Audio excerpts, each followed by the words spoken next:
mulaba nti oluusi mugenda ne mwogera ku bbakuli ne mugamba nti ebbakuli mbi. Kituufu ebbakuli mbi. Ebbakuli mbi ng'ogikoze n'omuntu omubi. Mwe abakyala abanuuna emikira mwewala ebyo mugenda nga munuuna wano munuuna wali. Gwe n'obeera nga buli wamu osobola okubeera ng'oliteekawo olulimi lwo nga tewesitadde oba nga tolina kukwesikamu ggwe. Lwaki temubeera na kwesittala mu mitima gyammwe? Omusajja gw'onuuna omukira gw'olabye olwaleero oba gw'olabidde wiiki oba gw'olabidde omwezi nga tomututedde na mu ddwaliro mukebeza birwadde. Mwesiga ki? Kambabuulire nze nabagamba waliwo endwadde eziruma. Temulaba nti mutya siriimu. Naye siriimu atirisiti omunnyonnyola omuntu naye waliwo ekirwadde ekikuluma ng'otya n'okyogera mu bantu kino ekirwadde kye kinnuma. Nga bakimanyi bulungi nti ekyo ekirwadde okubanga wakifuna wakola kino.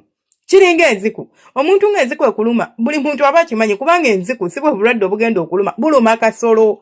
Otuuka okweyambulira omusawo nti omwegaalire bw'oti simanyi omulaga obusolo bwo nga nawe kennyini otya. Mwewale nkiddamu mwewale okubeera nga mukola ebintu ebigenda okubabeerera ebizibu oba bigenda obbaleetera obuzibu gye bujjeeyo mu maaso mu bulamu bwammwe. Tewaliiwo kyonna kikusindiikiriza nze mu kulaba okwange kubeera ng'okwata omukira gw'omusajja oguteeke mu kamwako omusajja gw'osisinkanye obusisinkanye ennaku 2, 3, 4 tewali kikusindiikiriza kubeera ng'okozesa akamwako ku mukazi gwe waakalaba. Mbaaniriza kusenga 5256 kansubire muli bulungi yonna gye musinziira okubeera nga mundaba oba nga mumpuliriza. Kati kambabuulire kino abasajja abamu abalina ekizibu ky'okuba nti talina maanyi ga kisajja. Ye musajja alinza okubeera nga ye yettanira nnyo okubeera ng'anuuna omusino oba ng'agw'omukazi ebbakuli kubanga akyetaaga kubanga akimanyi tasobola kwesiga oba kuyimirira ku mukira gwe gwokka. Omukazi abeerawo nga teyekkiririzaamu nti nze nsobola okunyola ekyoto nsobola okukola kino nsobola okukola kiri. Ye mukazi gw'osobola okusisinkana nga naye ye leka anuuna nnyo abasajja abamu nno mubanuuna mu bujjasi kubanga oyagala omuweeka sekisi akasinga akuwa ssente. Mukazi osobola okuzina omusajja osobola okusikinira omusajja osobola okunyumira omusajja osobola okuwoomera omusajja nga ku byonna bye njogedde ebyo tomunuunya embolo. Okunuuna omusajja embolo kiwooma. Gwe ng'omukazi tolina kyokifunamu okuggyako gw'oginuunye. Okunuuna omukazi omusino oba okugwa omukazi ebbakuli kiwooma. Gwe ng'omusajja agunuuna tewali kyofunamu okuggyako ye gw'onuuna.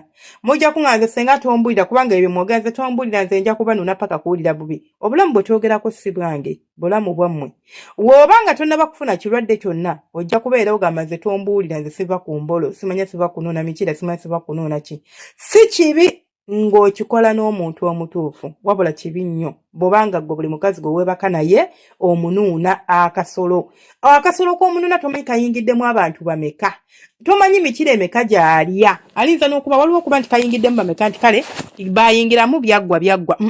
Wabula ng'alinza n'okuba nga n'essaawa zino ali active mu kazannyo. Ye muntu eyeebaka n'ono eyeebaka n'oli nga teyeesaasidde. Kaakati ggwe gw'oliko gw'onuuna embolo gw'oliko gw'onuuna totidde toyina ki wabula ogamba kimu nti nze oyo omuntu mwagala oba oyo omuntu ali bw'ati ne bw'ati. Mwewala ebintu ebimu ebigenda okubaleetera okubeera nga mwesanga nga muli mu kattu ke mutasobola kubeera nga muvaamu. Omusajja ne bw'oba omwagala temukoma kukebera siriimu yekka. Uganda ekizibu kye tulina ekintu kye tukebera kiri ekyo siriimu. Kyenva mulaba musanga abaana aba sikoseozi, kyenva mulaba musanga abaana abalina ebizibu nga muzaddewo talina sikosero nga ne mama talina sikosero ne taatawo naye nga bakaria bagenda kulwaza sikosero oba bagenda zaala omwana alina sikosero. Omwana alina sikosero si mwana eka yakibaamu nammwe abazadde mubeera stressed it weighs you down. Mubeera n'abantu n'osanga omuntu ng'alina enziku ye abakazi ye muntu abeera n'enziku okumala omwezi nga talina yadde kyemukola. Ngali okay nga talina yadde akabonero. Omusajja bwe yeebaka n'omukazi alina enziku tekimutwalira nnaku 2 nga tonnaba kutandika kuwulira bulumi eyo wansi. Tekikutwalira nnaku yadde ziwera 3 nga tonnaba kutandika musiro okubeera nga gufuluma mu bitsi oluusi n'okuvaamu amasiro oba omusaayi. Enziku kyekola omusajja naye ate ku mukazi kyanjawulo mukko. Mu mukazi kyanjawulo mukko. So gwe kiki kyolobooza nga ggwe omuntu kyolinza okugamba nti kino kyemba ntambulirako oba kino kyemba ngumirako instead of ogamba nti kantambulire ku kiri oba kankole kineeno. Bannange si birungi. Waliwo ebintu bye mukola nga si birungi. Mwewala okubeera muwummuze ku mimwa gyammwe kozesa kale akasoloko ne bwe kabanga katini ate oba omanyi nti kale nze njagala nnyo mukwano gwange oba musajja wange njagala nnyo bannange bere nga nsobola okumutuusaako kyayagala oba ng'anyumirwa kale siganye wabula nja kusaba ekintu kimu nti woba oyagala okubeera ng'omuwa ekisinga mutwale bamukebera ebirwadde eby'obukaba kandiddawo mukamwaluma ate era nga bajja kitegeera nti wamufunye ng'ogudde ebbakuli ddala ddala ekyo kyoyagala bategeere kandiddawo mukamwaluma kandiddawo mukamwa akuyisa bubi ate si mulungi so mwewala ebintu ebimu ng'ebyo ebirinza okubateeka mu buzibu oba birinza okuleetera okubeera nti weesanga nga obuzibu bw'olimu si bwe bumu byebyo mwewala ebintu ebimu ebirinza okubaviiramu okubeera nga mulwala emimiro mugenda ne mwogera ku kansa w'emimiro nti okugwa ebbakuli kirwaza kansa w'omumiro ebbakuli eyo erina kansa gwalwaza but ali very rare ebitulwaza oba kansa y'emimiro ebintu bingi ebimuleeta naye bw'oba nga weegasse n'omuntu ng'ayinamu ebirwadde kituufu asobola okufunisa kansa w'emimiro naye si nti nno nti buli alwadde kansa w'omumiro mbusimanyi eba bbakuli nga ye yabireeta abaana abato abafuna kansa w'omumiro abeera bbakuli nga ye yagireeta oba gubeera mu kiranga gwe gwamuleeta nedda naye temwenyinyala ogenda n'okomba ebbako n'onuuna omukira gw'omusajja ng'omusajja gw'onuuna omukira ayina ekiriba ate nga tamanyi nakunaaza kasolo ng'embolo tamanyi ginaaza bulungi jjukira ekiriba ekyo kirina ebicaafu ebigenda ne bikulooginga wansi oba ne bikwata wansi w'ekyo ekiriba mwomufunanga akadde n'osikanga ekiriba ky'omusajja wo bw'oti ng'ogenda munuuna n'okisika bw'oti n'okizza wansi olinza obutaddamu tteeka mukira gwa musajja atali musale mu kamwako sigambe nti buli musajja atali musale aba mukyafu waliwo abasajja abayonjo ng'amanyi okulongoosa akasolo ke abasajja balowooza okukwata amazzi n'oyiwa akasolo ko nti awo oba okalongooseza akasolo akaliko ekiriba tukijjako ne twoza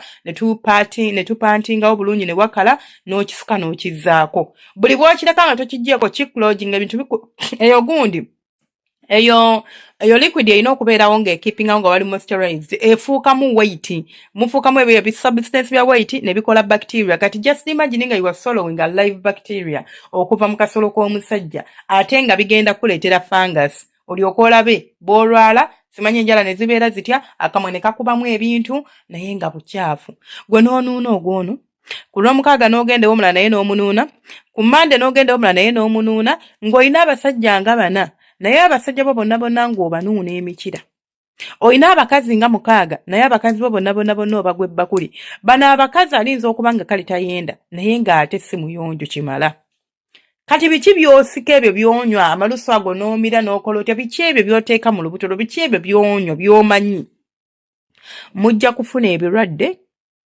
omuntu mutwale bamukebere infections zonna gamba omusawo nti twagala tukebera infection omanye nti ali infection free ku ky'obuyonjo ayimiridde atya amanyi okunaaza emmana oba ayisa kungulu akasolo amanyi okukanaaza bulungi oba tamanyi nga sinnabakwata mu mwa gwange kubeera nga nguteekako kyamakulu nnyo nkiddeŋŋana kyamakulu nnyo eri omukazi okutegeera oba omusajja gw'odiiringa naye ebintu by'okweyonja abisobola bw'aba tabisobola n'otegeera nti omwami wange kino takisobola n'obeera nga weetereeza sigane nze Senga Face 256 mwerabira subscribing nga liking nga no commenting omukama abankuumire mubeera bulungi mweraba